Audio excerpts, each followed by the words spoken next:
I stood behind the hotel hallway door, my heart pounding out of control. Inside the room, Emily was speaking to a man I didn't recognize. Her voice didn't sound like hers. Every word came through the cracked door, crystal clear. I did exactly what you asked. He trusts me completely. I clenched my fists until my knuckles turned white. What you asked? All the puzzle pieces in my head shattered at once. The old apartment, the secret phone calls, the way she always looked away when I asked about her past. And then the man spoke. His voice, deep, slow, chillingly familiar. Good. Now it's time he learns who's really in control of this game. I stumbled back, breath caught in my throat. That voice, it was my father.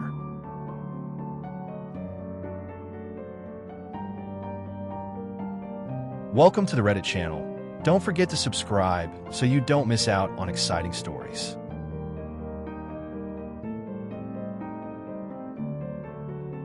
My name is Logan Carter. I'm 28 years old, single, and by every definition society has thrown at me, I've made it. I didn't grow up rich. I wasn't born into some dynasty of money or privilege. My dad was a mechanic, and my mom worked double shifts as a waitress in a diner on the edge of Oakland. What I learned growing up was grit, hustle, sacrifice, and that if you want something done, you'd better roll up your sleeves and do it yourself. By 21, I had already sold my first app to a mid-sized tech firm. By 25, I was on the cover of Forbes Under 30, the kind of guy venture capitalists flew across states just to have lunch with. I had the suits, the cars, the view from a penthouse in Soma that could make your heart stop at sunset. But none of it ever kept me warm at night. The more success I had, the lonelier it got. People didn't talk to me anymore. They talked around me, carefully, like every sentence was a job interview or a pitch. My dates felt like auditions. Smiles too rehearsed. Compliments too calculated. Every conversation circling back to what I owned, what I earned, or where I'd take them next. And then there was Amanda, the woman who looked perfect on paper. Ivy League, cultured, elegant, the kind of woman who knew the right wine for every course. We dated for 7 months. I thought maybe, just maybe, I'd finally found someone who could see past the net worth and into the guy who still ate cold pizza and watched Marvel reruns on Friday nights. Then one morning, I walked out of the shower and caught her scrolling through a folder I had left open, personal finances. She didn't even flinch when I asked her what she was doing. I just needed to know what kind of future we're building, she said. We didn't last another week. After that, I stopped looking for love and started asking myself a hard question. What if I could find someone who loved me with no clue about my money? Who saw value in me when I had nothing to offer? That's when the idea struck. I stepped down as CEO, temporarily. Still owned the majority shares, still pulled the strings from behind the scenes. But to the outside world, Logan Carter vanished. I rented a cheap one-bedroom apartment in the Mission District. $1,200 a month. Peeling walls. A window that rattled every time the bus drove past. I sold my Tesla and picked up a used 2006 Toyota Corolla. I let my personal trainer go, canceled my Equinox membership, and started jogging in worn-out sneakers. My closet now consisted of thrift store hoodies, 2 faded pairs of jeans, and a pair of sneakers with 1 mismatched lace. I even took a job. Not just any job. I wanted something that grounded me. Something quiet. I found it in a small computer repair shop tucked between a laundromat and a faux joint. The owner, Mike, was in his late 40s, balding, and didn't ask many questions. You know your way around motherboards and OS patches? He asked. I nodded. You're hired. Start tomorrow. And just like that, Logan Carter, the CEO, became Logan C., part-time repair guy at ByteFix. For the first time in years, I felt anonymous. No board meetings, no investment decks, no cameras or curated Instagram posts. Just me, a cracked laptop, and the smell of fried egg rolls wafting in from next door. And then came her. It was a Thursday, the kind of gray San Francisco morning where the fog feels thicker than your sweater. I was fiddling with Adele that had definitely seen better days when the doorbell chimed.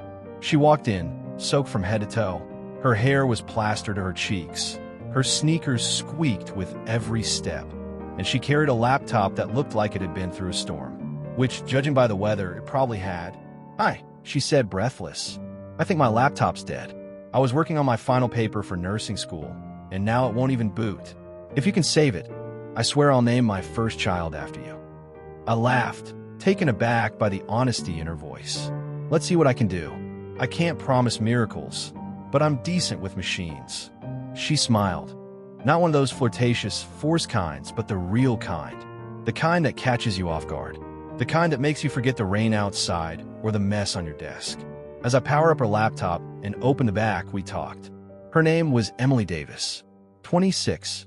Worked part-time as a cashier at a nearby grocery store while studying nursing. Lived with her mom.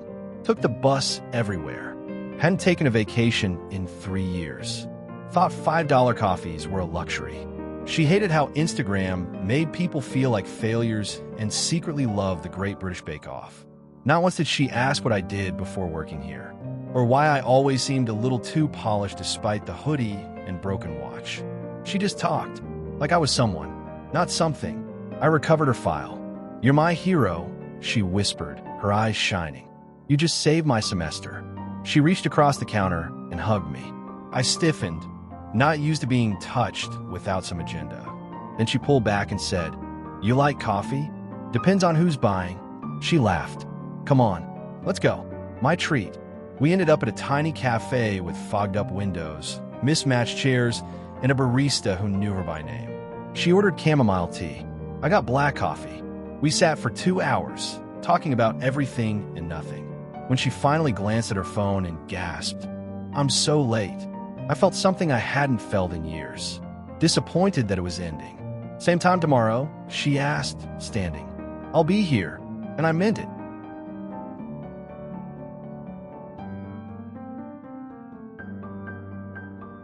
Over the next few weeks, Emily and I became something. We never put a label on it. I wasn't even sure what this was. All I knew was every morning, I woke up looking forward to seeing her, even if it was just her passing by the shop to wave on her way to work. She'd sometimes bring me coffee or lunch from the grocery store's deli section, always apologizing that it wasn't much. What she didn't know was it meant more than any steakhouse dinner I'd ever had in my life. We spent breaks sitting on the shop's back steps, drinking cheap soda and talking about the future. Her dreams of becoming a pediatric nurse. Her worries about tuition piling up. Her mom's arthritis. Her fear that she might never get out of the rut she was born into. She talked like someone who expected nothing, but still hoped for everything. One Thursday afternoon, a customer came in, young guy in his early 20s, entitled Flashy, one of those crypto brothers who wore designer shoes and smelled like cologne and arrogance. He sneered at me the second I spoke. "You the tech guy? You look more like the janitor." Emily happened to walk in right then, holding 2 iced teas. She saw the whole exchange. I expected her to laugh along, like most people would have. But instead, she set the drinks down, stared at the guy, and said flatly, "He's twice the man you are. And he doesn't need shoes that cost a month's rent to prove it." The guy scoffed and left, mumbling something about trash neighborhoods. Emily just turned to me, shrugged, and smiled. Some people mistake price tags for personality. That moment sealed something in me. I'd known a lot of beautiful women. I'd known powerful ones, glamorous ones, brilliant ones. But I'd never met someone who could cut through the noise like Emily. Someone whose honesty wasn't brutal, but healing. I started noticing little things, how she always rounded up when tipping, even when she barely had anything. How she stayed late at work just to help an elderly customer bag groceries. How she remembered every birthday of the regulars at the cafe we'd go to. And the hardest thing? She made me feel like me again. Not Logan Carter, the CEO. Not the cover boy of a tech magazine. Just Logan. The guy from Oakland who once slept in a garage because he believed in a dream. One night, after helping her mom carry groceries up the stairs to their apartment, Emily and I sat on their rickety porch, watching the streetlights flicker below. "Do you ever feel like the world's spinning faster than you can keep up with?" she asked. "All the time. And do you ever fake like you're fine, just so people don't worry?" I looked at her, wanting so badly to tell her the truth. About who I really was. About how every part of this had been a test. Not of her, but of fate, of whether someone like her could really exist. But I didn't. Instead, I said, sometimes pretending is the only way to figure out what's real. She looked at me for a long moment. That's kind of sad. Yeah, I said softly. But sometimes it's the only way to find the truth. She leaned her head on my shoulder. I didn't move.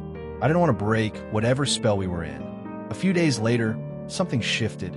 Mike, the shop owner, announced he was selling the place. Can't keep up with the bills, he grumbled. Unless someone wants to buy it. I could have easily wired the money and owned the shop by the end of the week, but I didn't. That wasn't the point. I needed to see what Emily would do, how she'd react if things really did fall apart. So I told her I might be out of job soon, that I might have to move, that things were uncertain. She didn't flinch.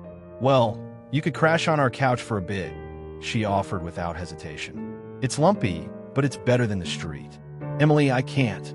You saved me once. Maybe this is the universe giving me a chance to pay it forward. That night, lying in my tiny apartment, staring at the ceiling, I knew two things for sure. I was falling in love with her, and I was a coward for not telling her the truth. But it wasn't that simple. Because if I told her now, would she believe any of this was real? Would she think it was all a setup, that I had manipulated everything to see how she'd behave? Would she feel betrayed? I wasn't sure.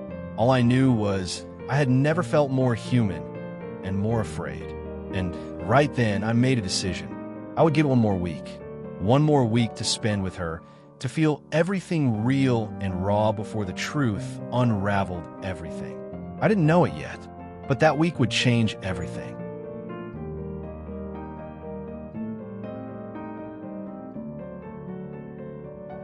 The days that followed moved both too fast and far too slow. I kept telling myself it was just one more week, 7 days to live in this quiet illusion where love wasn't tangled in dollar signs or press releases. But with every hour I spent around Emily, that deadline felt more like a ticking bomb. We started seeing each other every evening. Sometimes we'd walk to the corner deli and split a sandwich. Other nights, we'd sneak onto the roof of her apartment building with a blanket and a bag of cheap popcorn, watching the city lights flicker like stars that had dropped too low. It wasn't romantic in a traditional sense. No candles, no string quartets, but it was real. And that made it better than anything I'd known before. She told me stories about her childhood, about how her dad left when she was 9 and her mom had to work double shifts just to afford new shoes for school. How Emily grew up fast, too fast, but never lost hope that someday life would slow down long enough to let her dream again. And I listened. God, I listened like my life depended on it. Because every word she spoke made me feel like I was being handed pieces of a puzzle I never realized was missing from my life. At some point during that week, she started calling me her person. Just like that. Softly. Casually. You're kind of my person now, she said, nudging me with her shoulder as we sat on the curb eating late-night tacos. Hope that's not weird. It's not, I said, swallowing a lump in my throat. It's kind of perfect. I remember one night in particular. It was Tuesday. The shop had just closed early due to a power outage. Emily had come by, soaked again from another unexpected downpour. This city really had it out for her. We ended up in my apartment. It was the first time she saw where I lived. She didn't say much about it, just glanced around the small space. The faded couch, the peeling walls, the crooked lamp I hadn't bothered to fix. Then she smiled. I like it, she said simply, curling up on the couch like it was a 5-star hotel. It feels like you. I laughed. That's not exactly a compliment. No, she said, shaking her head. It is. It's unpretentious. Solid. Comfortable. Kind of like how I feel when I'm with you. I think that was the moment I almost told her. I opened my mouth. My heart was racing. But then she turned to me and asked, "What scares you the most?" I paused. The truth was right there, burning at the edge of my lips. That one day, I said slowly, "You'll look at me differently, and everything will change." She didn't ask for more. She didn't push. She just took my hand in hers and held it. We stayed that way until the rain stopped. By Thursday, Mike had officially closed the shop. No buyers. No last-minute miracle. I told Emily I'd be moving back to Oakland to figure things out. It was a lie. One more added to the growing pile, but I needed to create distance before I made everything worse. "You don't have to go," she said. "There's always space here."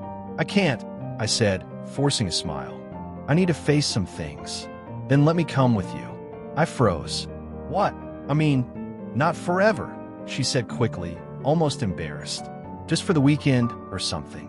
You've been there for me when I needed it. Maybe it's time I return the favor. And right there, in the middle of a cracked sidewalk, while garbage trucks roared in the background and someone blasted classic rock from a passing car, I knew she meant it. Not because of what I had, but because of who I was, or at least who she thought I was. That night, I lay awake in bed, staring at the ceiling fan spinning slowly above me. There was no way out of this without breaking something. If I told her the truth, I risked losing the only person who had ever seen me clearly without needing to squint through wealth and status. If I didn't tell her, I'd be building love on a lie. And yet, despite the mess, despite the guilt, I couldn't shake this one irrational, selfish thought. What if, just maybe, she'd love me even more once she knew? What if this wasn't the end, but the beginning?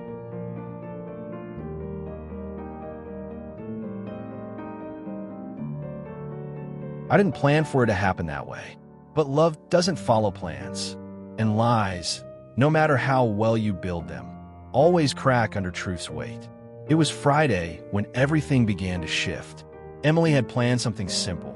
A picnic at Golden Gate Park, just the two of us, peanut butter sandwiches, and a bag of her favorite sour gummy worms. She said she wanted to celebrate us, whatever us meant. But her eyes sparkled when she said it, and mine betrayed me with guilt. The truth was gnawing at me.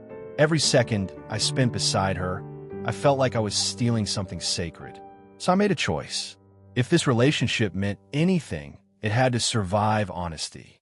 That night, after she kissed me goodnight at my apartment door, I stayed up until 2 a.m. writing. A letter, not a text, not a speech, a real, handwritten letter. I told her everything. Who I was, what I owned, the company, the penthouse, the CEO title I'd buried, the entire charade. Not to trap her, not to test her, but because I didn't know any other way to find something real. And at the end of it, I wrote, if you never want to see me again, I'll understand.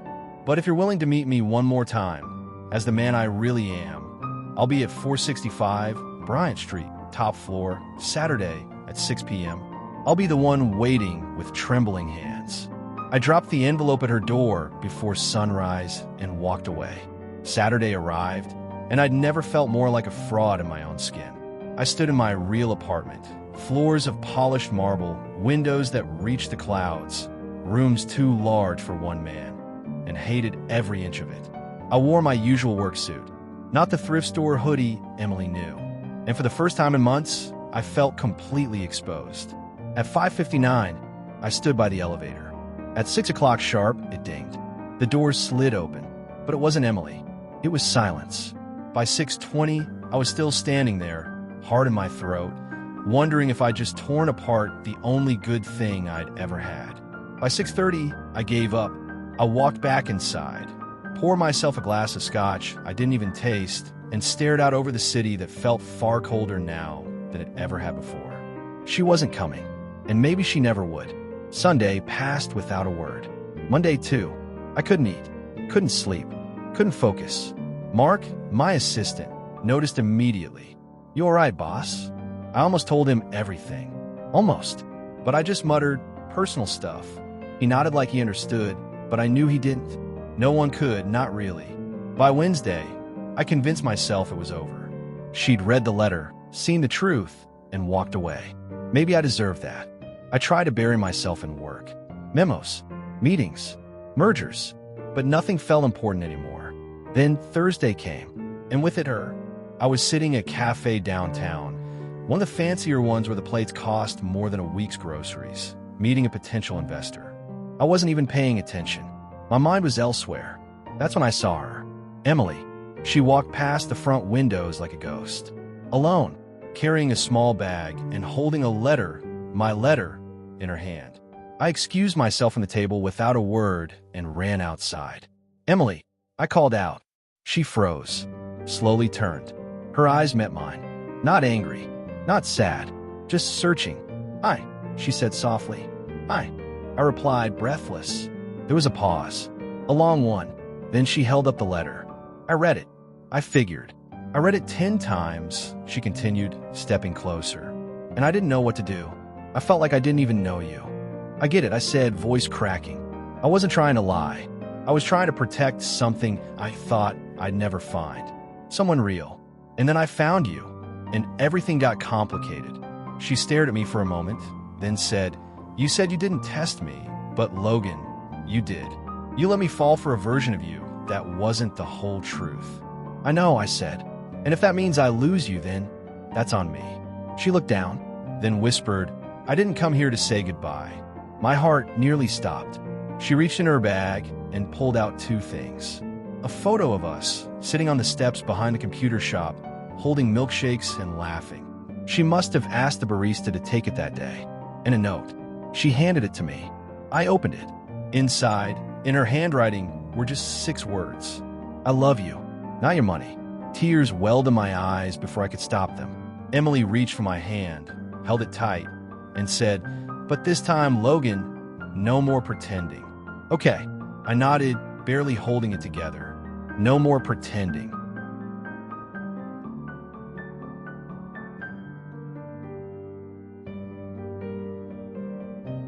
Things felt different after that. Not worse, not awkward, just different. For the first time, we were building something on truth. Real, unfiltered truth. No disguises, no walls, no blurry lines. Emily saw my world now, the real one. The sprawling penthouse, the calendar booked with investor meetings, the chauffeur who knew my coffee order better than I did. She didn't ask for anything, not once. She didn't fawn over the private rooftop garden. She didn't post photos.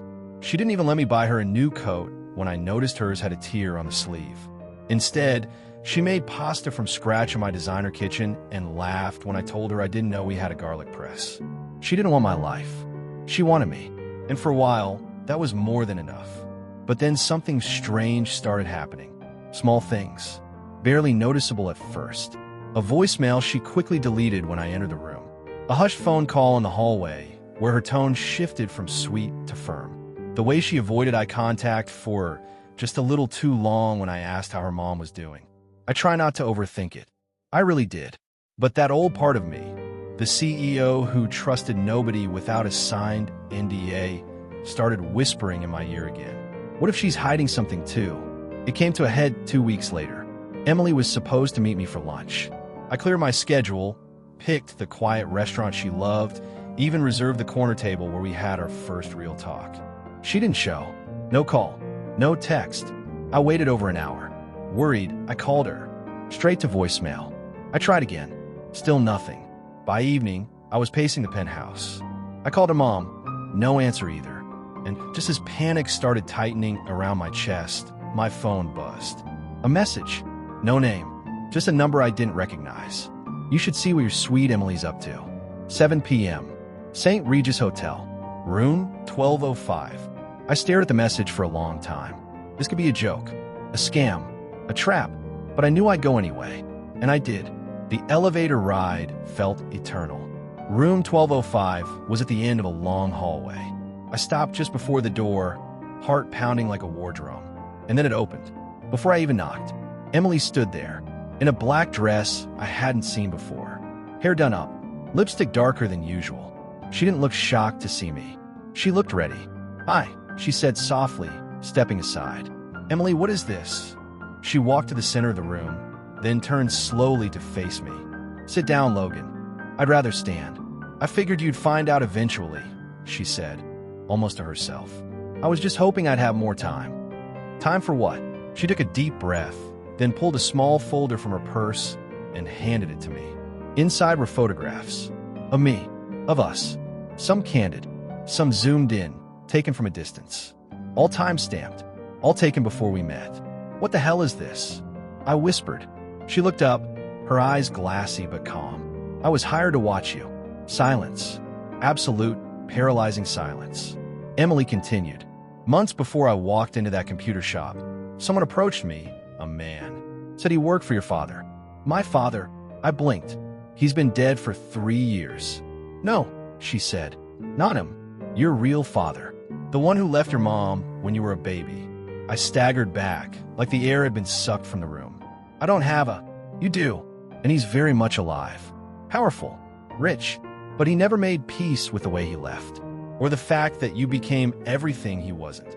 He wanted to know what kind of man you really were. So he set up a test, a real one. She swallowed hard. I was part of it. I shook my head. So this was all fake? The coffee, the laptop, your whole story. No, she cried. That part was real. The nursing school, my mom, the money problems, that's all true. But yes, the day I walked in with a broken laptop, it was orchestrated. I sank into the chair beside me, numb. I wasn't supposed to fall for you, she whispered. I was just supposed to observe, write reports, deliver updates. But then you smiled, and you fixed that laptop like it was a rescue mission. And I stopped caring about the job. And now, I asked, barely able to get the words out. I haven't reported anything in weeks. I shut it down. I couldn't lie to you anymore. I stood up, fists clenched. I trusted you, I said.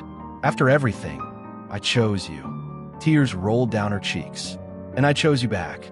Not because someone paid me, not because of your money, but because for the first time in my life, I saw a man who wasn't perfect, but good. I turned to leave. She didn't stop me. She just whispered behind me, barely audible over the beating of my heart. Logan, I was sent to test your soul, but you ended up testing mine too.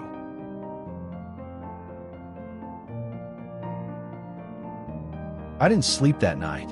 How could I?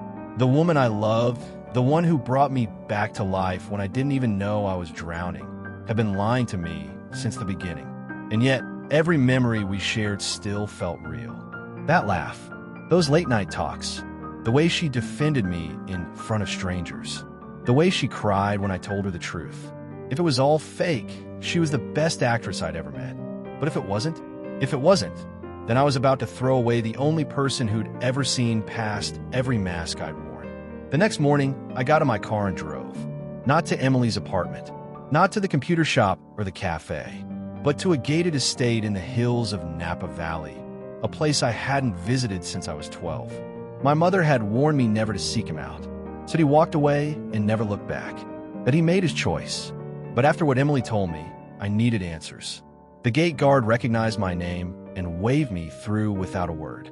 The house looked the same, expensive, empty, and sitting in the garden, sipping something amber from a crystal glass, was him, grayer, thinner, but still sharp as steel. Logan, he said, without looking up, didn't expect you to come in person. I stood in silence, watching the man who'd abandoned my mother before I could speak my first word. You hired a woman to spy on me, I finally said, to test me. He nodded, unfazed. You're smart. You figured it out. You could have just called. And said what? He replied, finally meeting my eyes. That I regret walking away? That I've been watching from afar all these years like some pathetic ghost? I wanted to know who you became. Not the CEO, the man. I clenched my jaw. So you sent someone to play with my life? I sent someone who needed a second chance just as much as you did. I froze. What? He stood and walked to a small table, opening a drawer and pulling out a file. Emily Davis, born in 1998, grew up in Oakland. Mom worked at St. Vincent's Hospital. Dad, stop, I snapped. Why do you have this?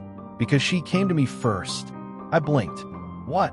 He gave a small, tired smile. She came to me asking for help. Not money, not a job, a chance. She said she believed people weren't broken, just bruised. And she wanted to prove that to someone. I told her I'd found someone equally bruised. He handed me a photo. It was Emily, from 2 years ago, volunteering at a homeless shelter, helping a man with missing teeth tie his shoes. She's not who you think, he said, and neither are you. I left the house feeling more lost than ever. But this time, I didn't go back to the city. I drove straight to the old computer shop. It had been closed for weeks now, the windows covered in dust, the for sale sign still dangling from the door. But taped to the window was a note, handwritten, in Emily's handwriting. To whoever buys this place, be kind to people. Some of them just need someone to believe in them. I stood there for a long time, and then I drove again, this time to the last place I ever expected to find her. She was in the park, same bench, same coat, same sour gummy worms in her lap. She saw me coming but didn't stand. I figured you might show up, she said. I sat beside her. I saw him, I said. My father. She nodded. I hope you would. What? because I wanted you to know this wasn't about money, or revenge, or guilt. She turned to face me, eyes shimmering. It was about healing. We sat in silence as the wind tugged at her hair. Then I reached into my pocket and pulled out a key. She looked at it, confused. "It's for the computer shop," I said. "I bought it back." Her eyes widened. "Why?" "Because I want a place that reminds me where I found the best part of my life." I took her hand gently. "No more tests. No more lies. Just this. You and me. For real this time." She didn't cry. She smiled. The real kind. And whispered, "Then let's start over."